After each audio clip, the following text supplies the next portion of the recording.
Hi guys, I got some wool here that I thought was really fancy, and I want to make some coasters actually, because my husband always keeps putting his cup on the wooden table, and I want to make some coasters. So we're gonna do a very easy stitch.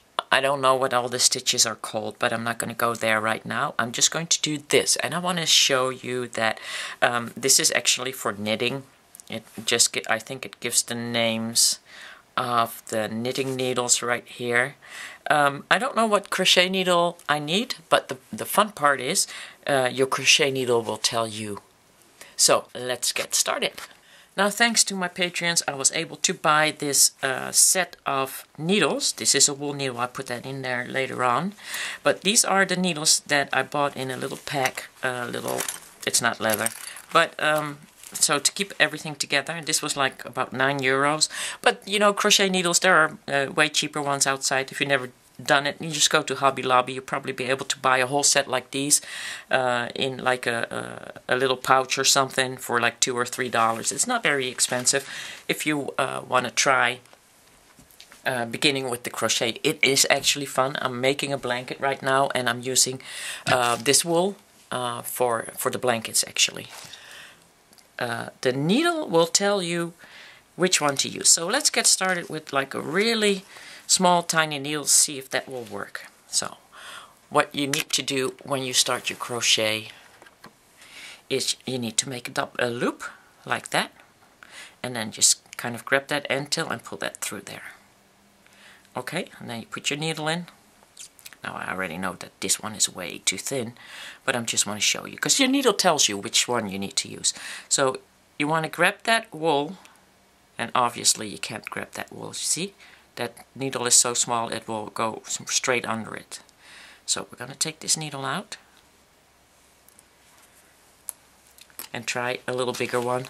Now I'm going to skip a couple of them, and I'm going to just kind of pick the number one, and see if that will work. I'm going to just take that out again because it's very hard to go in that hole, and just do that again.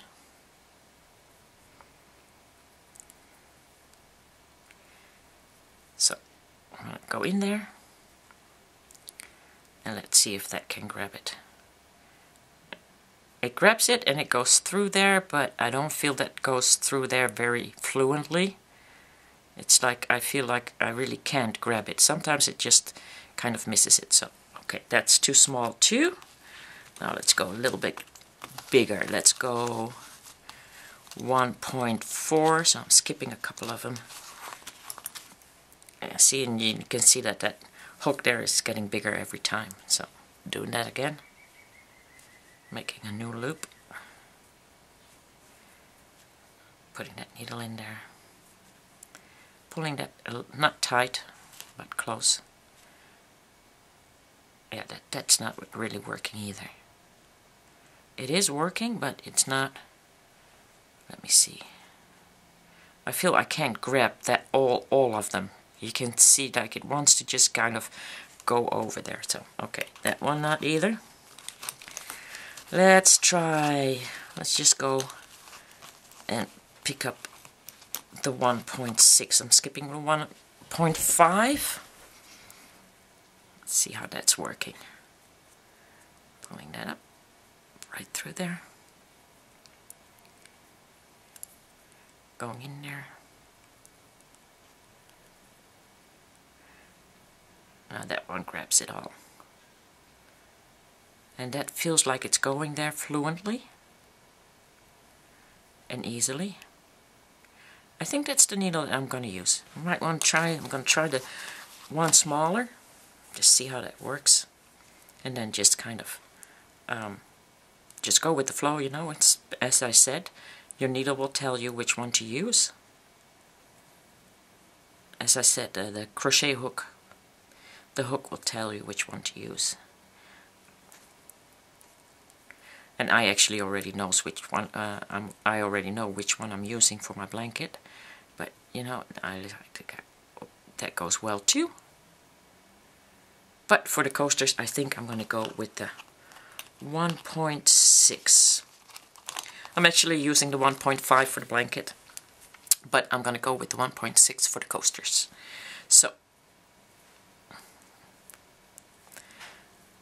a coaster is about 10 centimeters in the Netherlands. So, there's a different size, and I have to look that up for you guys. But I already know that is about 26 stitches. So I got my first one right here. I'm going to put this out of the way now and get you closer. Okay. So what I do is this thread, you know, of course you got to put the wool on the other side. That works best because I'm right-handed.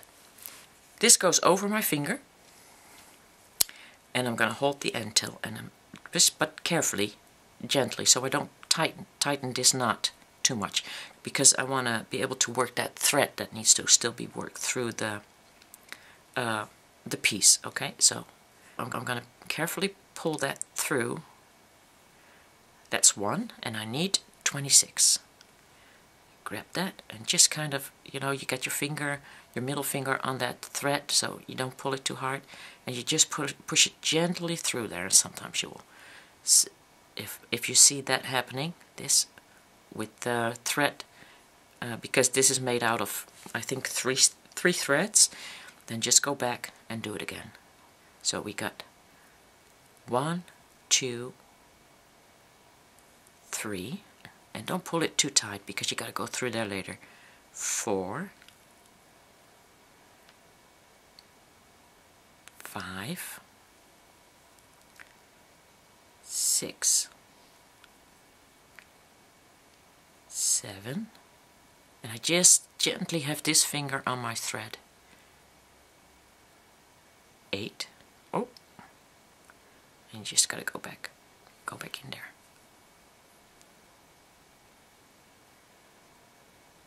8, 9,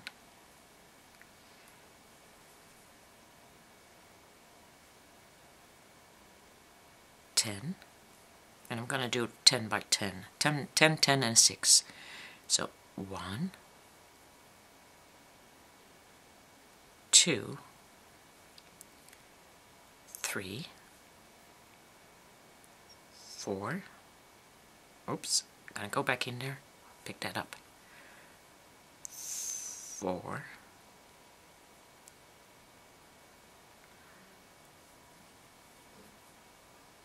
5. I'm not putting any pressure on it, it's very loose. So 5, 6, 7, 8, 9, 10, and now 6 more. 1, 2, 3, 4, 5, and 6. And that's my last one. Now I went 2 up, and this is my last one, and I'm going to skip that one. But I'm going to grab my thread first. I'm going to go and put it around my needle. And then I got 1, 2 that I added. This one underneath it needs to be skipped, so I'm going into that one, and you can just put your finger there because that's only the first time that's hard. I'm going to go back in there and grab my thread again, and now I'm going to go under my thread again, and I'm going to pull through 2, and I'm going to come out, and I'm going to grab my thread again, and I'm going to pull through another 2. Okay, now we need to do the next one. So we're going to grab the thread first, and you can see this is the one that I just went through. I need to go through the next one. And that's why I said don't pull it too tight. I'm going to go in there, grab the thread again, go through 2, come out, go back in, and pull through 2. I'm going to do it again. first we grab the thread, and then we're going to go see where we're at. This is the next one you need to go into, right there. Grab that thread again, and again, and pull through 2, come out. Grab the thread again, and pull through 2 loops. And you're basically going to do this all the way to the end. And you gotta be careful. I'm just gonna do a couple of them and then show you what happens when you don't do it right. And then how to easily get back. So just do this very carefully. The first row, always be very careful. Go in there, in between there, in and through and through. Now in case something happens and you didn't do it right, like for instance there's a fluffy there to get that off. But if something happens and it's not right, just kind of pick your crochet needle, just go back right here. You know, just go back a couple of them into the loop and then just pull that out. That's very easy. Okay, so you just go back a couple of them. Now there's also something else I want to show you, but I have to wait until I by accident do that. Oh, just did it. See, I got a little piece of wool here that didn't get grabbed. So now you carefully need to see if you can grab that and go underneath it. And if that doesn't work, like because I just lost the rest of my, I got like 1 thread left of the 3. So what I do is I just go back all the way, just leave it there, and I just start over. I don't even try to fix that by going through the wool. So I'm just going to go and grab it again, and I'm just going to do that again until I do it right. And then this is the way it will look best. If you know, like right here, you can see you're grabbing only 2 threads. You're skipping one. Just go back, be patient, and do it again. And only that first row is actually difficult. And like most things are difficult when you do only the first row. And it's the same with the beading. So I'm going to grab the 3 threads, that is my wool, and then I'm just going to go back in there. And sometimes you also see that you kind of missed one right there. Just picked it up and through. And I'm also doing this pretty loosely. I'm not. I don't crochet very tight. I do have my moments when I do, but with the crochet, you will find out. You'll either do it tight or loose, or just kind of something in the middle. And every day can be different because sometimes you just you just do it tighter than other days. It's just with the it's the same with the beading. And here we go. And now you need to go all the way to the end. So I suggest you pause me until you get to the end.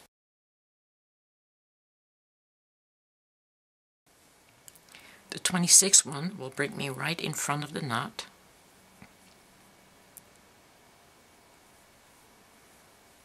And then I'm going to pull that through. Oh. That's 26.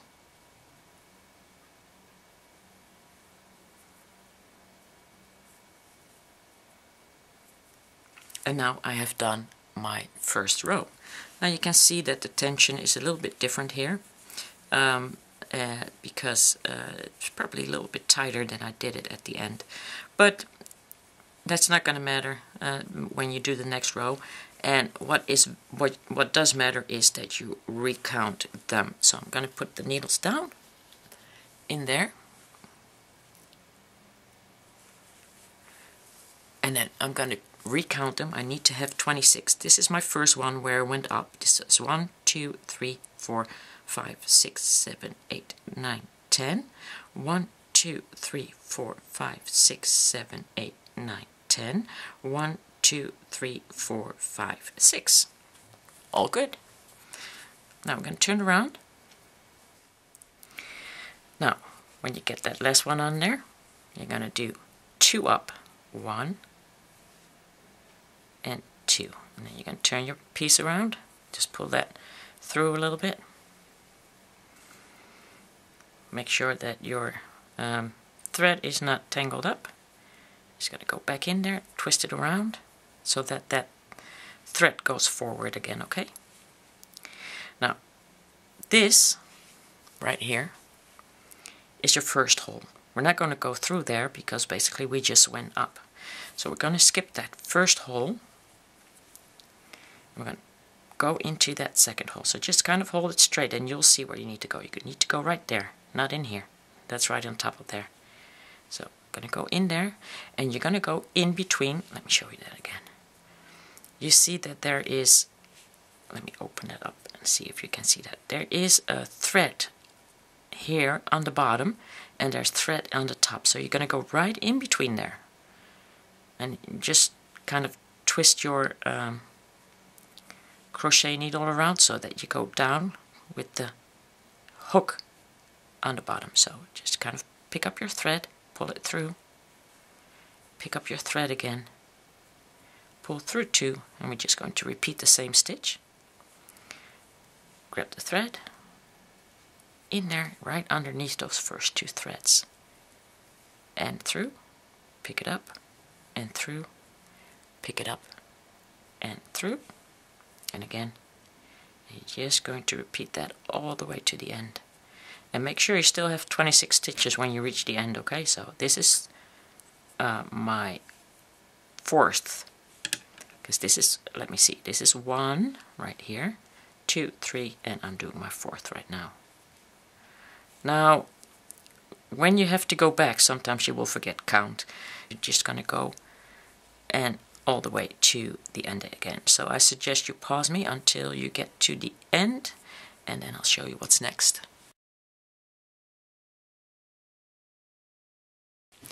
Okay, I'm at stitch 23 now, and I'm getting to the end of it. So I'm pulling this out, and you can see that where the hole is. 23, 24,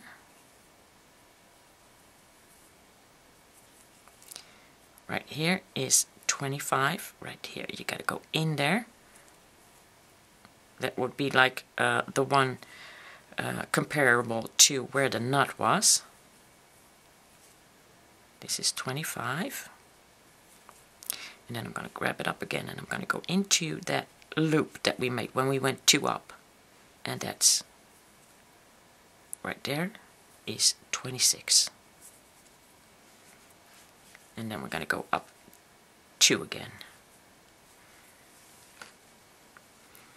And I'm pulling that out so that I can turn that around.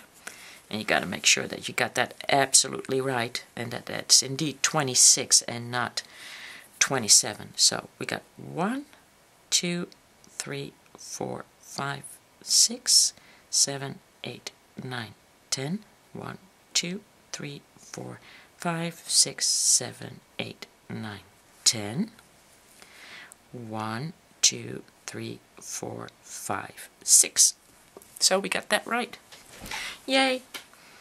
Now you don't have to pull out that thread every time. You just got to make sure that you twist that thread in the right direction.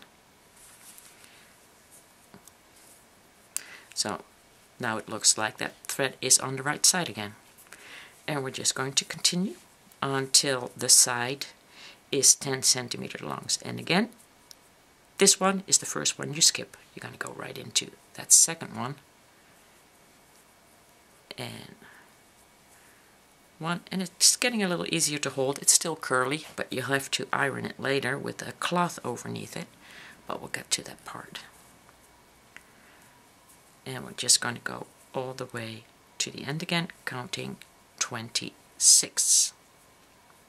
So I just suggest you pause me now until we get to the end again.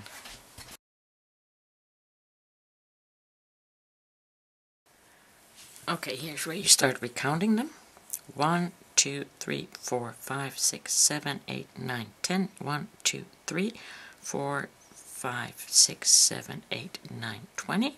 1, 2, 3, 4, 5. Now we're going to go just right in that set of 2 that you added at the end.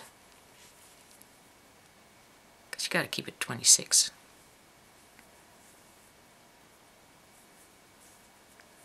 26. 1 and 2. So now we're going to go and turn it again. Turn that thread. And we're going to go start again, skipping that first one right here that it's attached to, and into that one.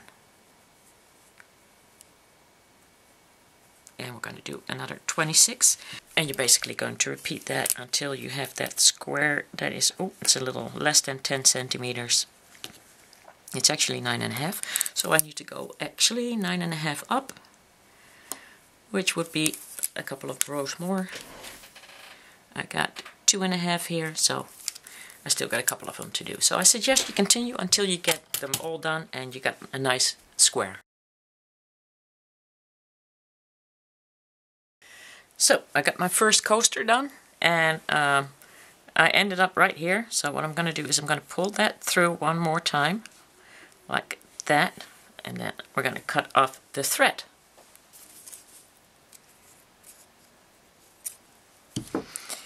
And pull that out.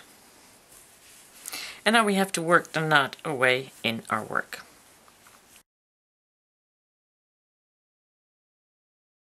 Through the wool on the side to pull that thread through there.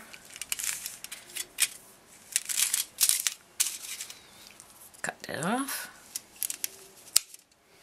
Put a little glue on there on the corner.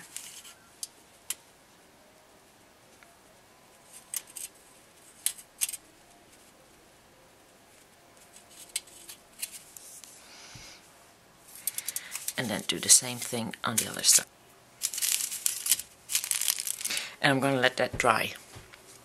So now I'm going to do the other 5 until I have a total of 6. And I'm thinking of making a nice coaster holder for my coasters also. Beaded, of course. So, yeah, my first coaster for now, and I'm going to make 5 more.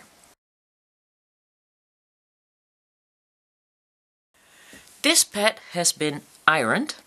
It's been ironed with a cloth underneath it and with steam. So I put the steam on for the ironing. As you can see, this one is not ironed yet. So you can definitely see the difference. It has become a little bit bigger. So now it's the size that I want it. And after this we're going to put it in sugar water. For this I'm going to use a little bit of boiled water with 2 spoons of sugar. And then I'm going to mix that all up. And then I'm going to soak that in there. So here I got my sugar water. My sugar is almost melted. You got to make sure that it really melted. All of it's melted before you put your cotton in there. You also need some tin foil to put your coaster on to dry. So it looks like there's no more sugar in there, so here we go.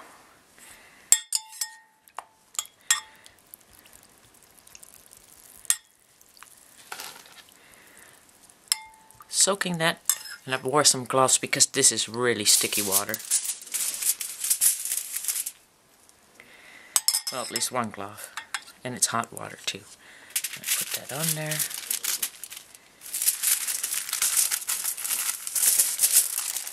Drip off some of that water right there.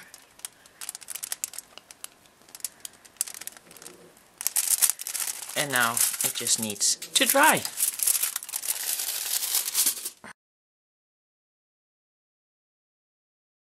So here we got the end result. It's about 36 hours later and it's all dried up. The middle is still a little soft. The sides are really hard, so that just tells me that I need to soak my coaster into the water a little longer. As for discoloring, It's not. I don't see much difference. Except for the brown areas where the brown thread comes in, it seems to stand out a little bit more, and it looks like it's dirty or something. But you know, if they all look the same, I'll have myself a nice set of retro coasters. I need to make one more, and then I'm ready to iron all the others and put them into the sugar water. I think this one is the best one, maybe that we can compare. So when I'm all done with these, I'll be designing a coaster holder to put them in. So I'll be doing that with beads. So we'll be beading again, and yeah, I hope to see you guys next time. Bye!